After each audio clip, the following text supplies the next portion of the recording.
Nanambara androany alatsinainy ery laza imbiky mpitahiry ny tombo-kasempanjakana sady ministry ny fitsarana nandritra ny fiaonany tamin'ny mpanao gazety teny Faravohitra fa efa fantatra ireo olona roa no Ayahina Ouaddou nikotrika ilay fanondranana volamena tany Comore sy tany Afrika Atsimo tamin'ny faran'ny taona 2020 malagasy sy arabo izy ireo ary sady tsy eto Madagasikara no tsy any Comore izy ireo hoy hatrany ity ministry ny fitsarana ity efa nisy hoy izy ny taratasy nalefa tany amin'ny firenena misy azy ireo ary mitohy hatrany ny fanangonam-baovao manodidina ireo raharaha ireo.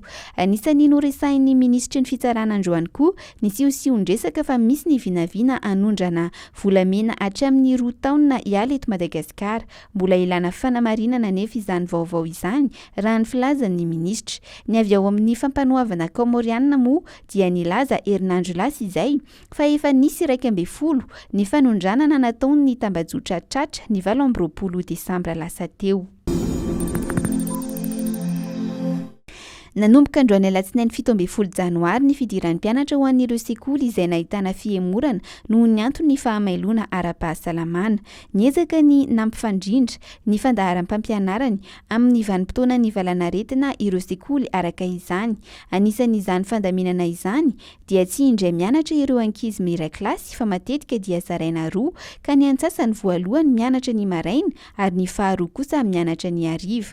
Ho an'ireo mpianatra madinika indrindra kosa dia voka eny an-tokotany ny fampilalaovana azy mba tsy hisian'ny fihibohana be sy maharitra loatra. Nanazava ireo mpampianatra sy tompon'andraikitra fa misy fiantraikany amin'ny fampianarana sy ny tetiandrom-pampianarana izay efa nomanin'izy ireo izany fandaminana vaovao izany saingy tsy maintsy atao noho ny fahamailona ara-pahasalamana. Ankoatrana Analamanga ny faritra Vakinankaratra dia anisany nanatanteraka ny fidiran'ny mpianatra androany alatsinainy toy izany koa ny Atsimo Atsinanana, Atsimo Andrefana, Anosy Diana ary Matsiatrambony. Miisa 25 ireo lavin'ny Covid-19 teto Madagasikara tao anelanelan'ny 9 ka hatramin'ny 14 Janoary araka ny antontanisana voakan'ny Ministeran'ny Fahasalamam-bahoaka ny 15 Janoary lasa teo.